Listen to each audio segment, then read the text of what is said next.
voy a contar un poco sobre esta investigación. Eh, Tiene que ver sobre todo con la tesis de doctorado que hice. Y les voy a contar, va a ser capaz que alguna parte un poco tediosa porque tiene que ver con una parte más árida, que es la parte teórica, pero bueno, voy a tratar de hacer un poco entretenido, un poco llevadero. ¿Qué era importante de conocer en esta investigación? Bueno, sobre todo, más allá del evento deportivo en sí, que fue el primer mundial de 1930 de fútbol que se realizó en Montevideo, había otras preguntas que nos parecían más interesantes de cuestionarnos en primer lugar y de tratar de resolverlas en segundo. Hubo unas preguntas guías que tenían que ver con la integración del fútbol latinoamericano y el fútbol europeo, con pretender mostrar el primer campeonato del mundo como un evento global organizado para integrar el fútbol latinoamericano al europeo con el objetivo de lograr regalías para la FIFA y las asociaciones que la formaban. Y con una visión globalizadora, este trabajo proyecta el evento a escenarios transnacionales que para ello adopta un marco teórico que tiene que ver con la historia global. A partir de esas preguntas, buscamos otras interrogantes que tienen que ver más bien con el terreno de las representaciones. Una fue, ¿qué incidencia tuvo la participación de los equipos rioplatenses en los Juegos Olímpicos de 1924 y 1928 en la construcción del imaginario europeo en torno al fútbol latinoamericano? Y otra, si pueden observarse relaciones desiguales concernientes a las construcciones culturales que los actores sociales europeos elaboraron con respecto a los latinoamericanos. Esta investigación supera la mirada local, va más allá de lo que viene a ser la nación, la historia nacional, y tiene que ver más con una historia que se empieza a ver desde finales de 1990, que tiene que ver con el transnacionalismo y con la globalización.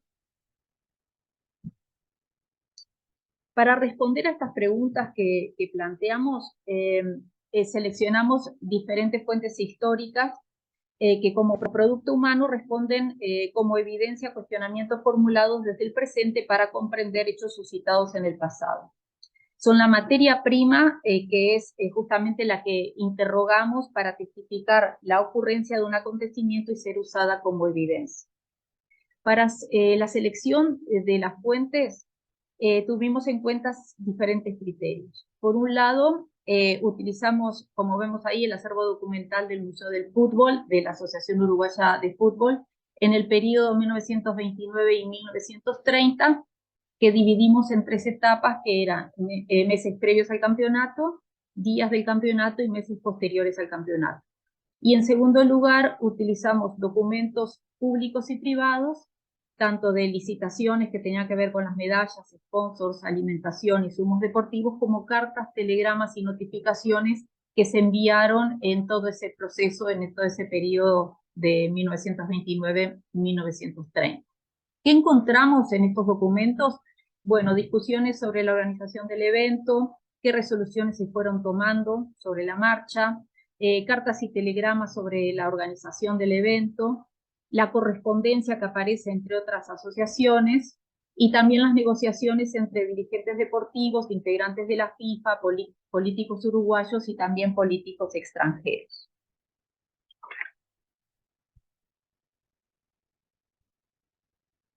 Por otro lado, utilizamos también periódicos de ese mismo periodo, periódicos franceses que se seleccionaron básicamente por la facilidad del acceso al idioma y que trataban sobre el Mundial. La fuente fue online, gallica.bnf.fr, que es la Biblioteca Nacional de Francia. Todos los documentos están online. La búsqueda la hicimos a través de las palabras Uruguay y Coupe du Monde, y ahí elegimos esos periódicos justamente de ese periodo que les conté, que tuviera que ver con los preparativos o con el evento deportivo en sí en ese momento. Con respecto al marco teórico, bueno, ahí ya saltamos a esta parte que les conté, que es un poquito árida, pero que también nos ayuda a entender cómo podemos posicionarnos en este evento, evento deportivo, evento fútbol, primer campeonato mundial de fútbol, desde otra perspectiva que trasciende la perspectiva de nuestro país específicamente. La percepción de la historia global es la de un mundo interdependiente e interconectado, trascendiendo las fronteras del Estado-nación e interesándose sobre la mundialización económica, tecnológica y cultural. Esto es importante para entender la concepción del primer campeonato mundial de fútbol como un evento global en el que subsisten múltiples espacialidades y temporalidades, donde se acentúan las diferencias, las oposiciones y las inclusiones, donde más allá de la territorialidad, la heterogeneidad continúa existiendo y los acontecimientos locales están configurados por otros que ocurren a kilómetros de distancia. El sociólogo Anthony Giddens explica la globalización como la intensificación de relaciones sociales por todo el mundo, de tal manera que los acontecimientos locales están configurados por acontecimientos que ocurren a muchos kilómetros de distancia y viceversa. Sobre la pregunta de cuándo comenzó la globalización hay distintas respuestas.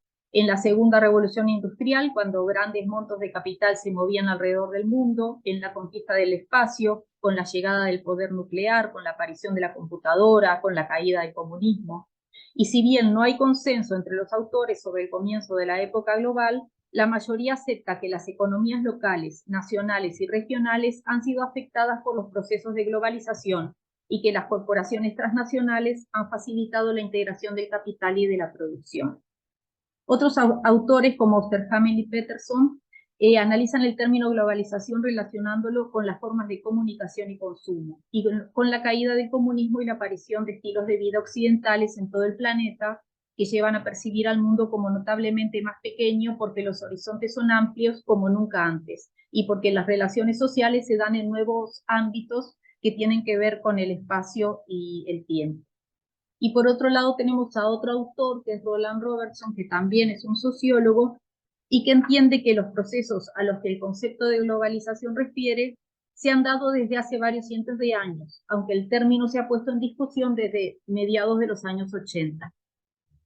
Para él el término refiere a la concepción del mundo como un todo. Propone la existencia de 5 fases, que presentan distintos grados de densidad y complejidad global. A efectos de este trabajo nos detendremos en la fase 3, que es la fase, el phase of phase, que significa fase de despegue, y que está caracterizada por la concepción de una sociedad centrada en 4 puntos de referencia. La concepción de una sociedad nacional, la idea del individuo genérico con un sesgo masculino, la concepción de una sociedad internacional básicamente europea y la concepción unificada de la humanidad. Asimismo, la inclusión de una serie de países no europeos en la sociedad internacional, el aumento muy fuerte en el número y velocidad de las formas globales de comunicación y el desarrollo de competiciones mundiales, por ejemplo, los Juegos Olímpicos, además de la implementación de la hora mundial, forman parte de toda esta nueva fase de despegue que él la denomina en este periodo que es 1870-1920.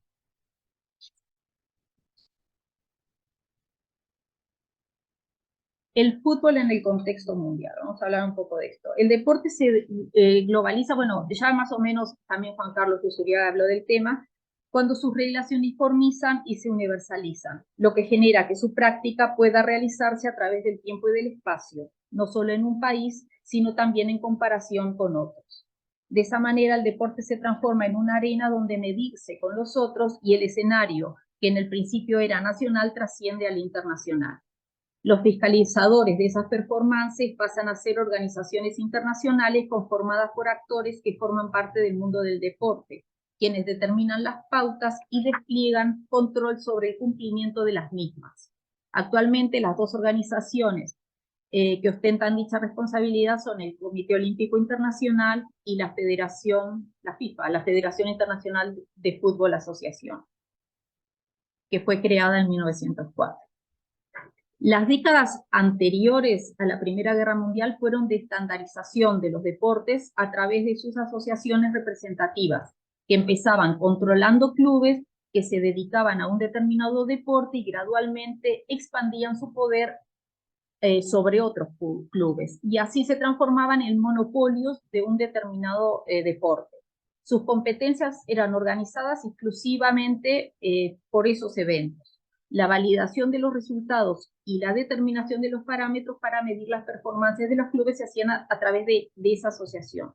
Y a nivel internacional se dedicaban a estrechar vínculos entre otras asociaciones y generar campeonatos entre ellas para medirse fuera de fronteras. La proliferación justamente de estos campeonatos internacionales obligó a establecer federaciones internacionales que pudieran medir las actuaciones de las asociaciones nacionales, cuyo prestigio crecía al ganar en los encuentros. Para las asociaciones nacionales, la protección de una federación internacional significaba mantener su poder si aparecía una rival que quisiera sacarle el monopolio en el país. Así, la federación avalaba y apoyaba el monopolio de la asociación y registraba su actuación a nivel internacional. A cambio, la asociación cumplía con los requisitos que le imponía la federación pagando una membresía obligatoria. Y ya para 1914 existían 14 federaciones deportivas que organizaban campeonatos internacionales en Europa. Por ejemplo, remo, patín, ciclismo, fútbol, pesas, natación y tenis. Y en el periodo de entreguerras se fundaron otras como el hockey, el básquetbol, el esquí también. Y en ese periodo de entreguerras creció significativamente también el público que invertía su ocio en los espectáculos deportivos. Y los periódicos ocupaban cada vez más espacio para informar sobre los campeonatos organizados. También los medios de transporte incrementaron sus rutas hasta las canchas, cobrando un boleto accesible para la población.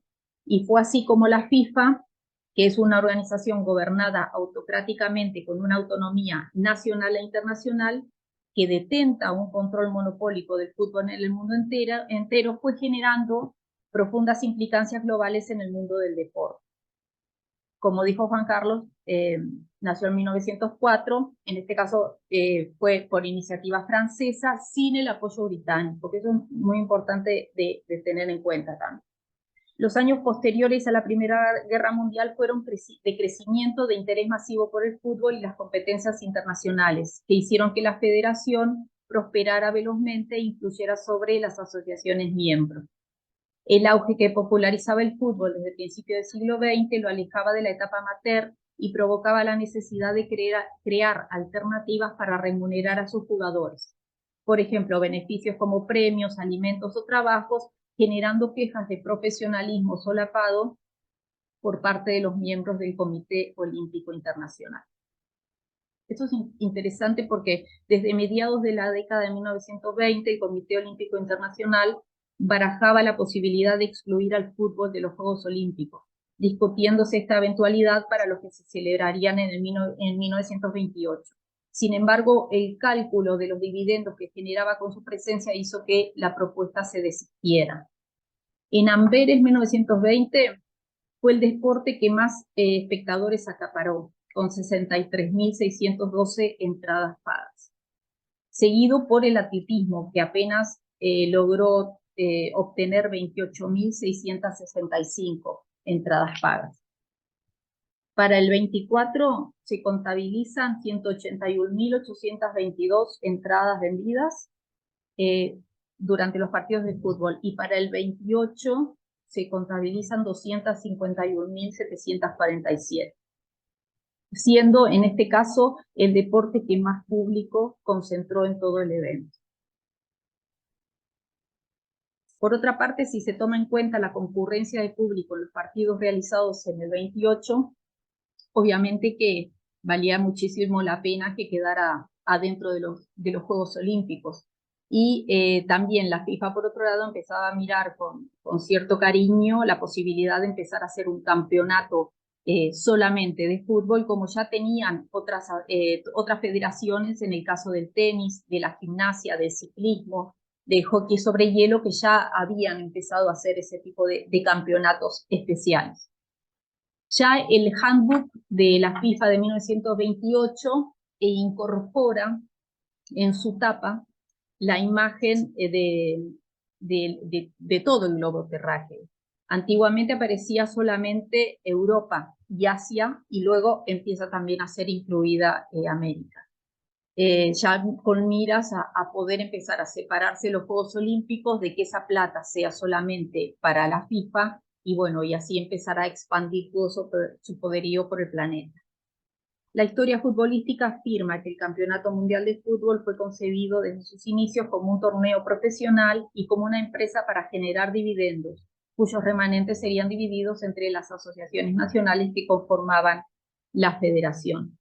Pero más allá de esa historia oficial, el primer campeonato mundial era una forma de posicionarse en el contexto global, tanto a nivel europeo como sudamericano, porque Uruguay, como representante del continente, tenía gran necesidad de ser observado con ojos europeos, con ojos de esa madre patria, que eran los únicos adecuados para calificarse a su hijo como el heredero preferido. Entonces también por ese lado también a Uruguay le servía posicionarse a nivel internacional y a nivel global, y con esa necesidad, ¿verdad?, de ser visto como los uruguayos creían que también tenían que ser vistos a ojos de los demás. Algunos dirigentes de la FIFA intuían que unirse a la emergente Sudamérica sería una fortaleza para asentarse a nivel mundial. La estrategia que propusieron fue impulsar a un país sobresaliente dentro del espectro futbolístico, cuyo gobierno apoyaría el evento para sacar beneficio a nivel nacional con el pretexto del centenario de la independencia. Era un negocio perfecto, tanto a nivel nacional como internacional, pues las instituciones responsables de organizar el evento serían favorecidas no solo económicamente, sino simbólicamente, acrecentando su poder e instalando su figura y credibilidad a nivel global. Para principios del siglo XX, Uruguay tenía una población heterogénea, con marcada segmentación económica y cultural, y por eso era necesario generar un país autónomo de Gran Bretaña y crear procesos capaces de integrar a su población para conformar una identidad que hasta el momento carecía de valores para amalgamarla. Para revertir todo esto, el gobierno implementó políticas que facilitaran la nacionalización de los inmigrantes, que integraran a la población a través de la escolarización pública, laica y obligatoria, siendo la primaria obligatoria e implementando la secundaria en todo el territorio nacional. Ese país modelo tendría una ciudadanía hiperintegrada, homogeneizada y racista, en la que el indio y el afro eran denostados o invisibilizados. No obstante, sería igualitaria y cosmopolita en su concepción, gracias a un disciplinamiento que comenzaba en la escuela a través de sus manuales, como el Código de Moral para Niños de 1920, que generaba paradójicamente una conciencia humanista.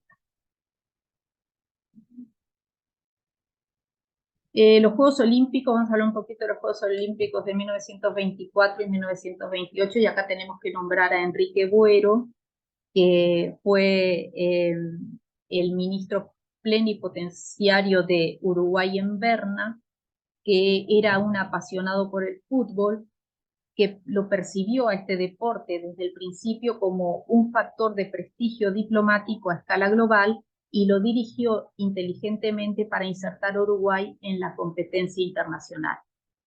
Enrique Buero le escribe desde Berna al ministro de Relaciones Exteriores en 1923.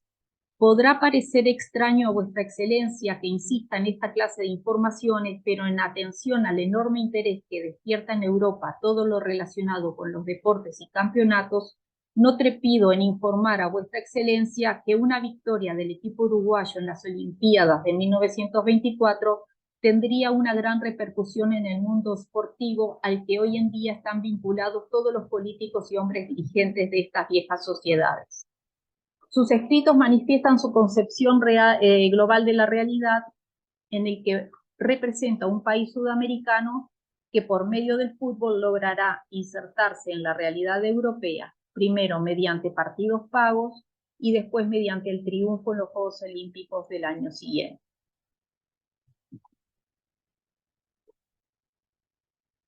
Colombes 1928 es clave para dimensionar la importancia de la transformación del fútbol como deporte global. El reporte oficial refiere a la cantidad de espectadores que asistieron, siendo el deporte que más público concertó en todo el evento. El informe destaca que los partidos que concentraban especial interés, como el de Holanda-Uruguay, generaban gran demanda de entradas que excedió las plazas disponibles en el estadio. Nuevamente, Uruguay ganó el oro en fútbol en los Juegos Olímpicos de Ámsterdam, debiendo jugar 2 finales con Argentina. Estos juegos ratificaron la preponderancia rioplatense por sobre la europea y marcaron el inicio de un mayor seguimiento del deporte por parte de la prensa.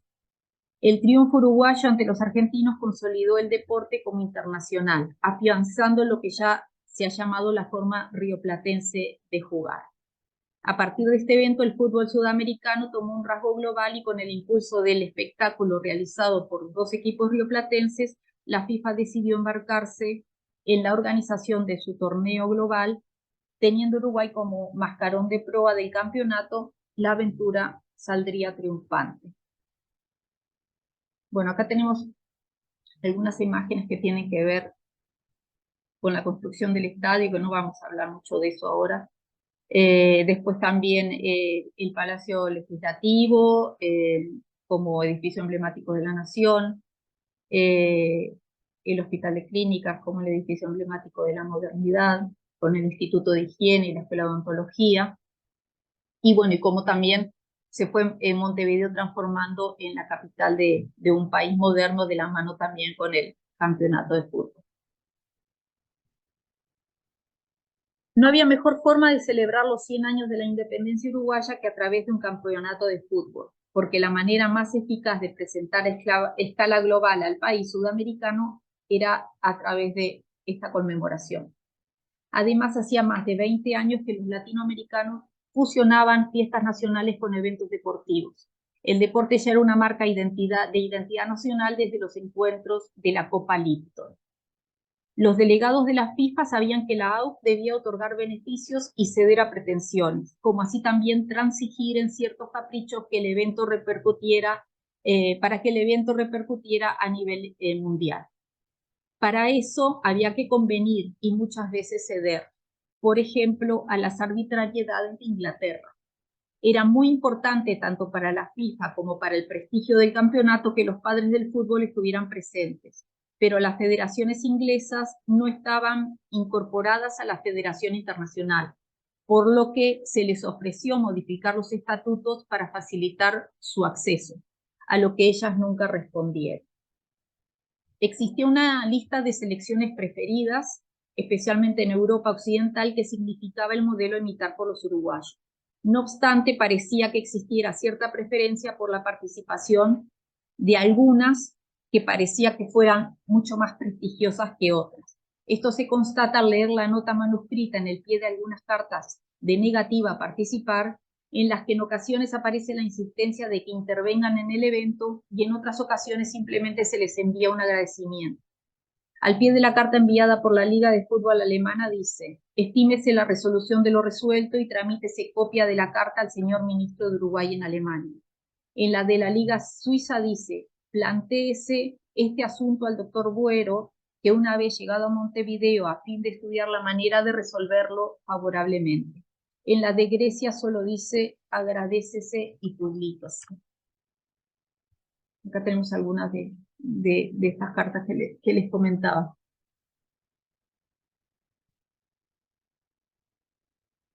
Esta es la de la izquierda, es la de Italia, cuando el Ministerio de Asuntos Exteriores simplemente responde que no va a venir sin ninguna otra explicación. Para Uruguay era muy importante que tuvieran tanto la selección de Italia como la española, bueno, por la representación que tenían los inmigrantes, pero bueno, ninguna de las dos quiso venir, y en el caso de Italia, que fue una de las que yo encontré material de que se insistió bastante para que viniera, no hubo caso, y bueno, y fue muy expuesta también la nota de negativa a venir. Por otro lado, tenemos la explicación de Chile, que bueno, gustosamente formó parte del campeonato. Jules Rimet, que era el presidente de la FIFA, comienza también a realizar negociaciones personales con las asociaciones europeas, porque pasaba que había diferentes temas. Uno era rumores de boicot, Europa quería hacer un campeonato también mundial en el viejo continente, también que a otros se abstenían simplemente para venir sin ninguna explicación.